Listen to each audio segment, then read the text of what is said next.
everybody, it's me, Osiris, at 15 Minutes to Show, again in your face.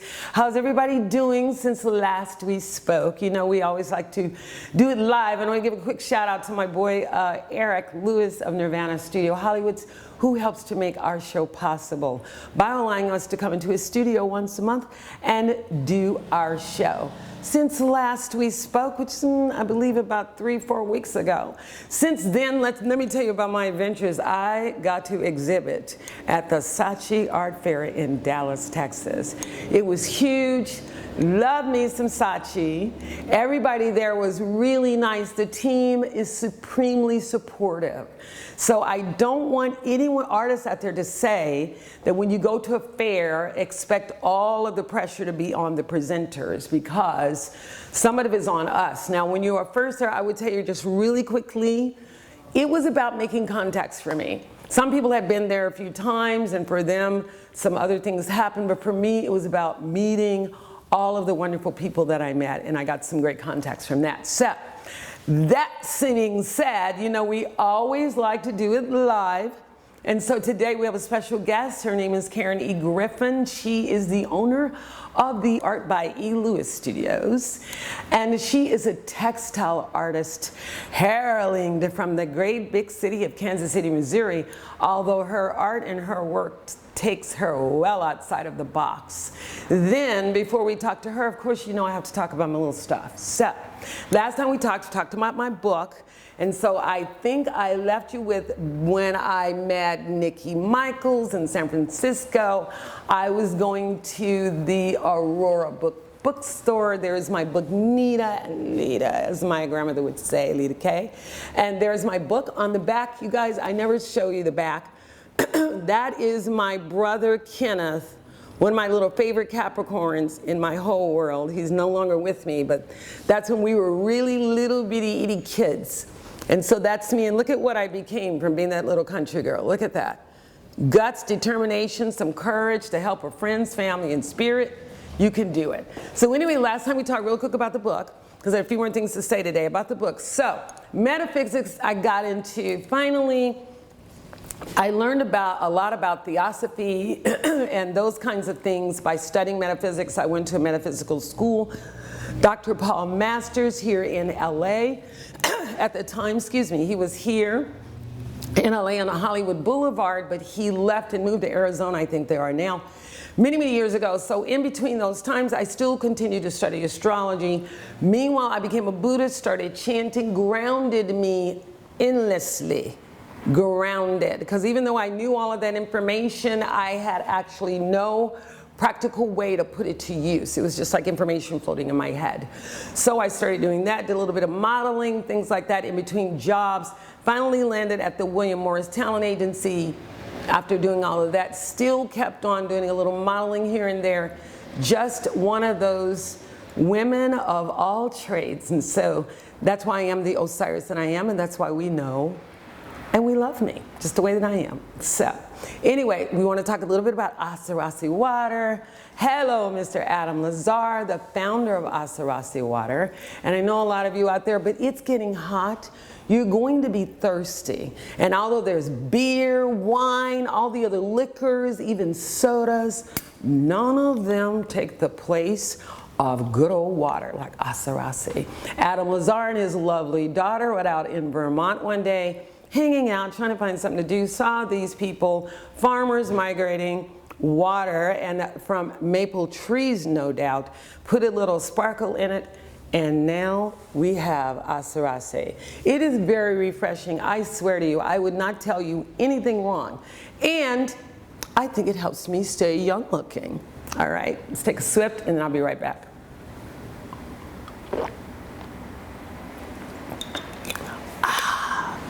And lastly, I want to talk about my new favorite restaurant in LA. Now, don't all go over there rushing, because it's good, and I kind of was reluctant to share, but I want to talk about it. It's called Crave Restaurant. I want to give a shout out to them. I am over in that area on Sundays mostly, and they are right across the street from some of the, it used to be McDonald's there on the corner. There's a Buddhist temple there. And it's right in West Hollywood on the corner of Crescent Heights and Sunset. And it is in that plaza where they have the Crunch workout place. They have, I think there's a Starbucks there. And then there's Crave and Trader Joe's. Crave restaurant, let me tell you something. I am a huge believer in organic eating. Crave kind of has found the way to do a little bit of both. So they do like a combo or organic and probably some of your favorite foods, snacks and otherwise. And when I tell you, when you go over there, you crave the food. When you walk in, the owner, Jimmy, the server, the guys in there, Andre and Allah, the manager, I get treated like a royal princess, of which I am. They make you feel so special because they care about you. They feed really good food. Some of the menu, like their kale, beet, and chopped chicken salad, to die for. So the next time you're in West Hollywood, don't forget, go by, say hi to the boys over there, tell them Osiris from 15 Minutes to Show sent you, and don't forget, when I crave, you crave, and we all crave. Go to Crave Restaurant on the corner of Sunset and Crescent Heights in West Hollywood. See you in a minute with Karen E. Griffin, textile artist. See you later, bye. Hi everybody, we are back with 15 Minutes to Show. As I said, we have the drumroll lovely honor of being in the studio with my girl, Karen E. Griffin of...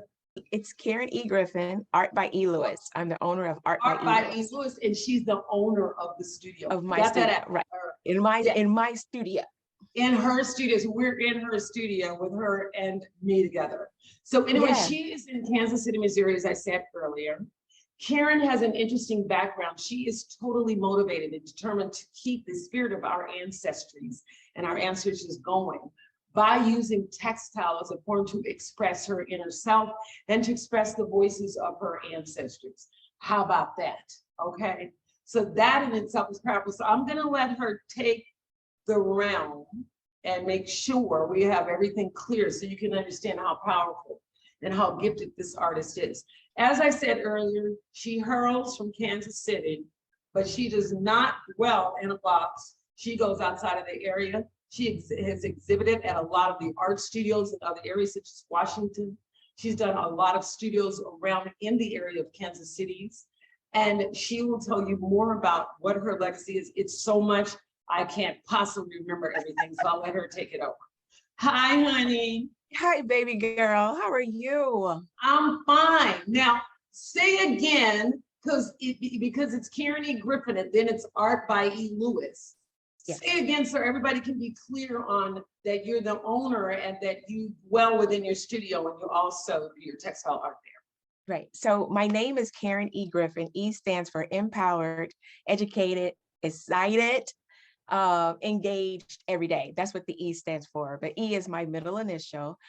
So I'm the owner of Jazzy K Productions. So that is my production line.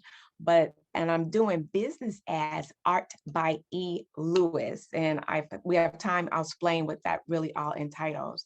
Yes. But my studio is located inside of an art gallery, which is in Kansas City. So I'm located inside the Bunker Center for the Arts off of 19th and Truce.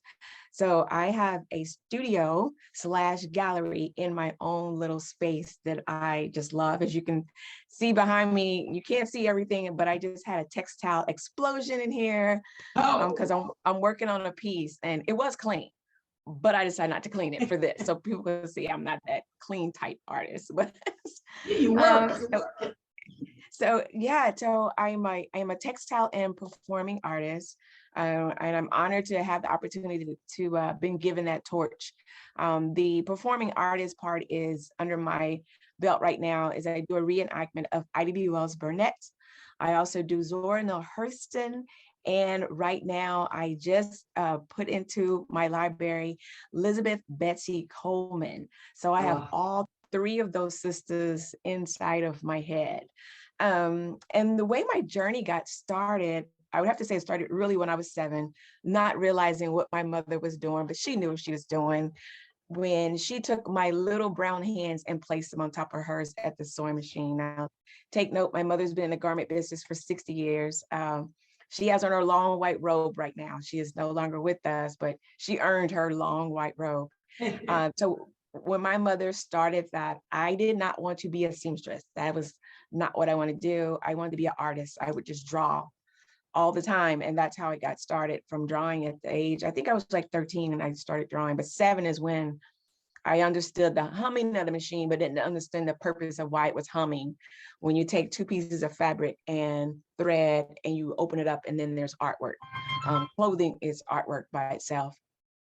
And so by the time I got to junior high school, Miss Gwendolyn Cooks, my 6th and my 7th and 8th grade teacher, exposed me to like 7 different mediums. And then my mind is just spinning now. And I'm thinking, wow, this is really heavy. And then I started attending the Girls and Boys Club on 19th and Purcell.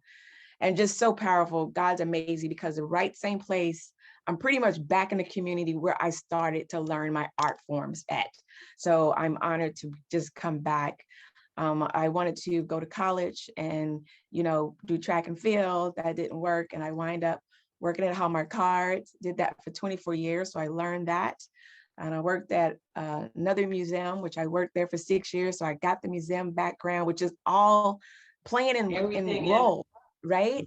And now I'm at another institution, which I'm love to be where I'm at right now. But it all happened when someone asked me, would you be willing to play the role of Zora Neale Hurston? And I'm like, sure, but who's Zora? Because you're not really educated on who these women are. That's and right. So it took off from that, doing a reenactment of Zora. And then when I was asked to do Betsy Coleman, that's when it really hit, that I had this opportunity to do a reenactment of one of my sisters who laid down the foundation for me to build a legacy on. And so after I did Ida, I started sewing even more, but I moved into the studio at the Bunker Center for the Arts in 2019 and didn't have a clue what I was doing. All I had was one sewing machine. That's it. Needless to say, right now I have 4 sewing machines. I have one in layaway that I'm buying, a brand new one, which I'm excited to buy, but did not understand still what the gift that was given to me and what was asked of me to do. September of 2020, one of my mentors passed away.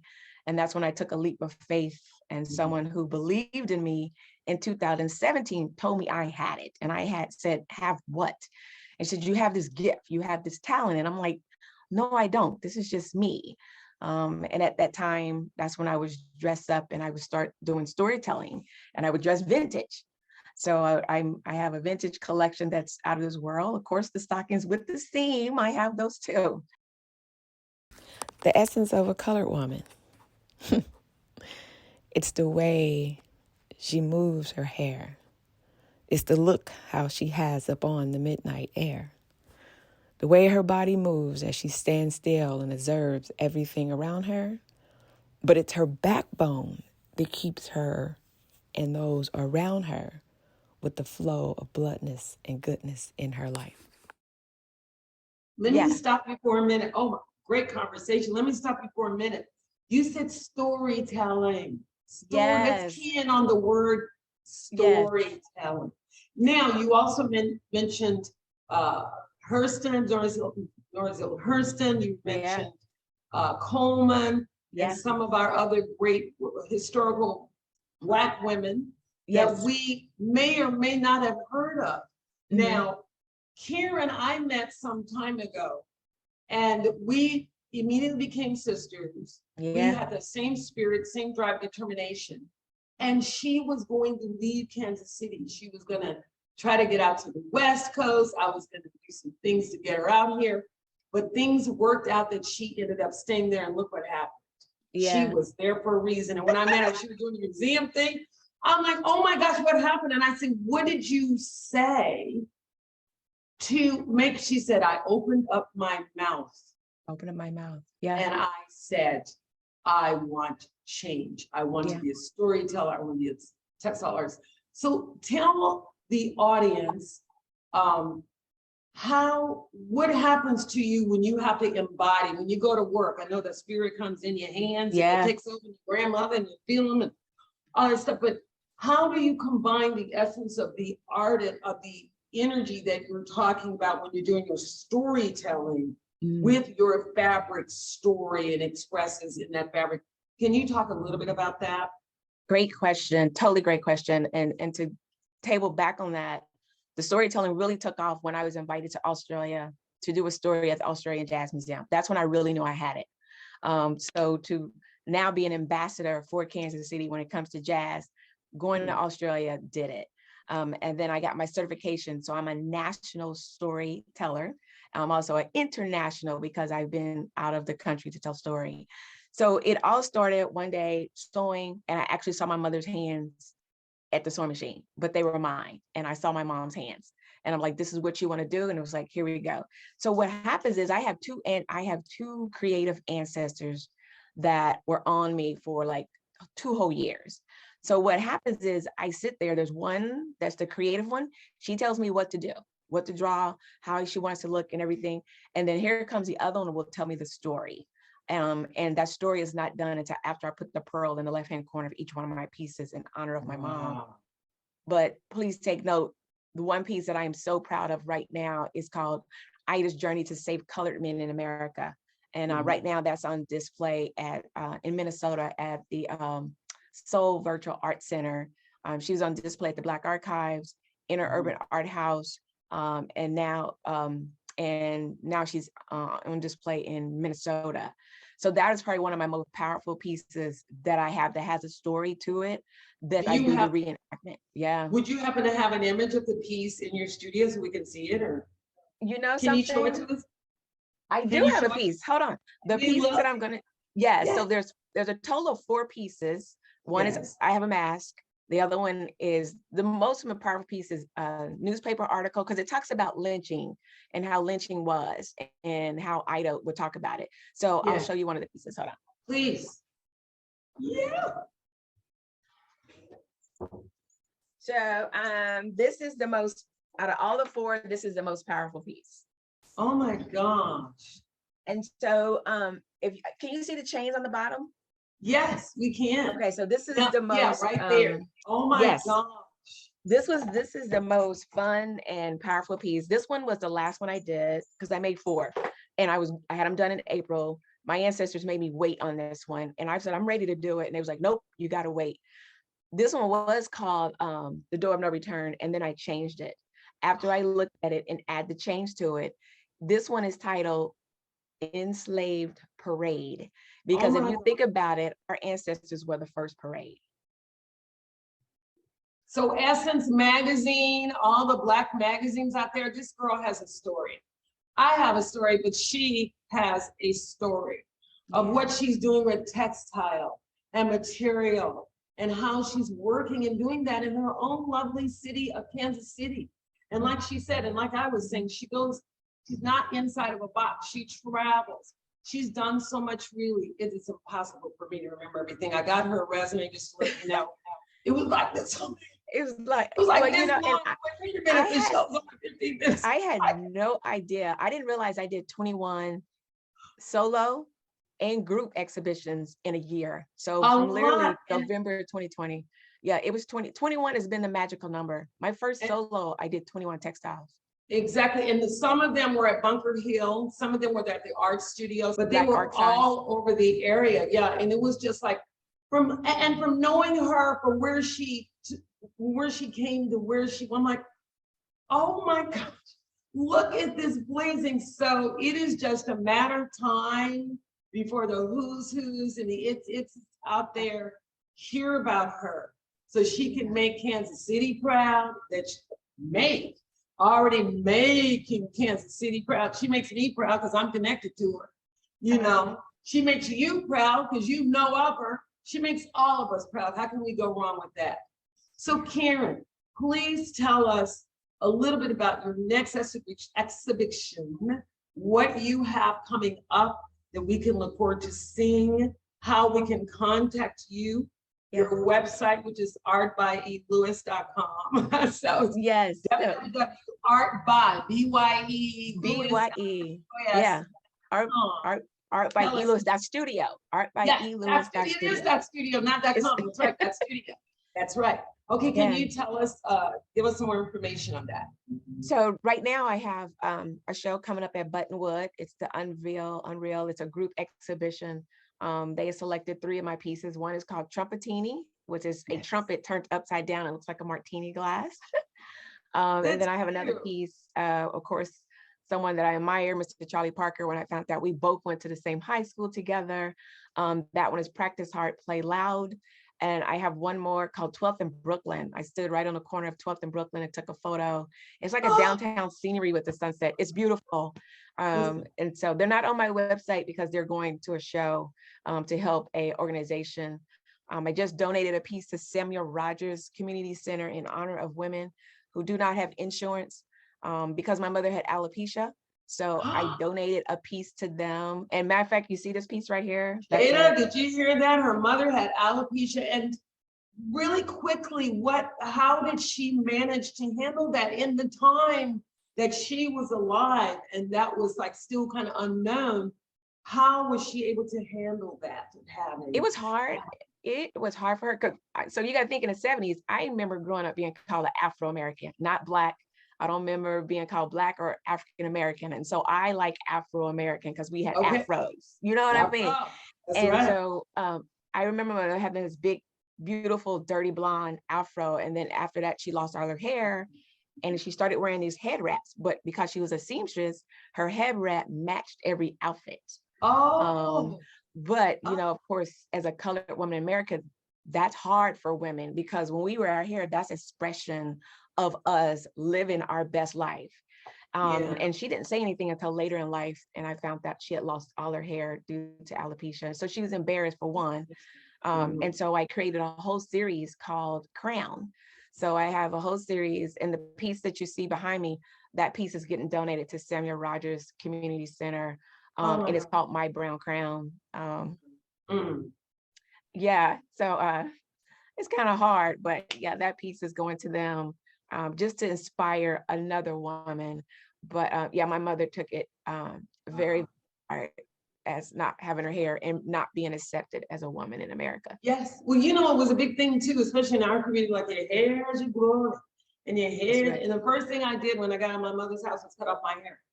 It was a sign of rebellion. I was like, I don't even want hair. It's too much, you know, things like that. And so now at this stage, I can hear my mother's voice going, see, didn't I tell you? You're gonna see my hair was your glory. And now I feel bad because it took me a long time to embrace my natural curly hair. And it's like, you know something, let me be thankful that I have hair and I don't have to cover my hairless crown. So let me just be thankful for every little silver highlight that I do have, and I'm honored with that. So yeah, there's a whole story about my mother, and there's a whole series about my grandmother picking cotton in the cotton field that I just did too.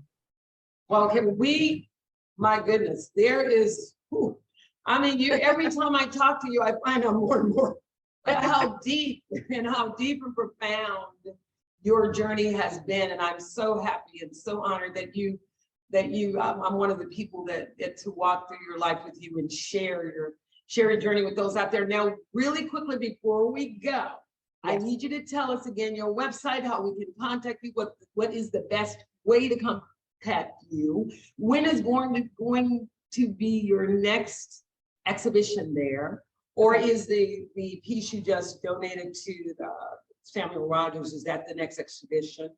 And tell us where we can reach you and find out more about what you're doing. Art by Elewis Textile.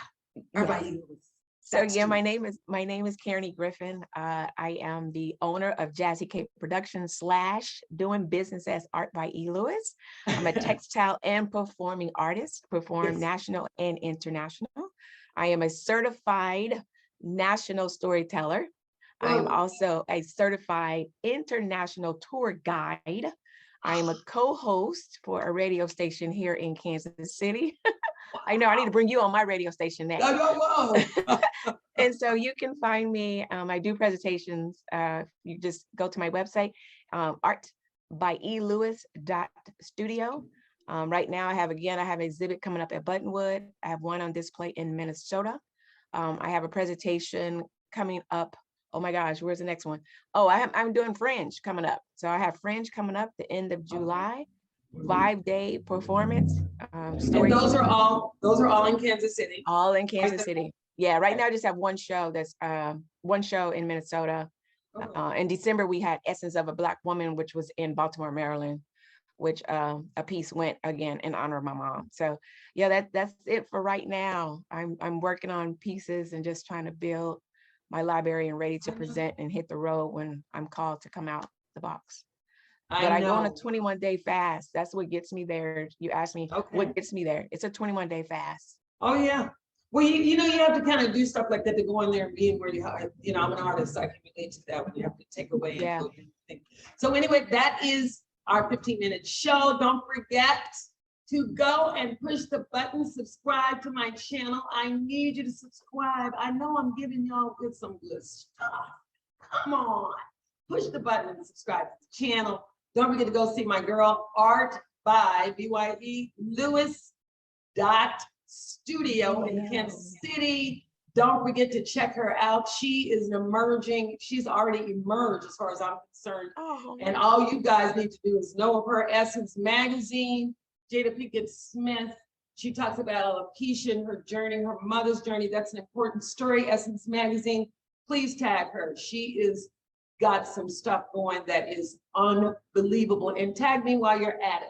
Don't forget, support us, all of us emerging artists and small studios. And we'll see you the next time. 15 minutes to show. Bye. Bye. And don't forget to subscribe to my channel, 15 Minutes to Show. Osiris Munir, you know you want to. And if you really want to know more about me, go to my website, www.expressinabstract.net, and my blog, Unk Entertainment, one whole word, .net. I'll see you next time. Don't forget to smile.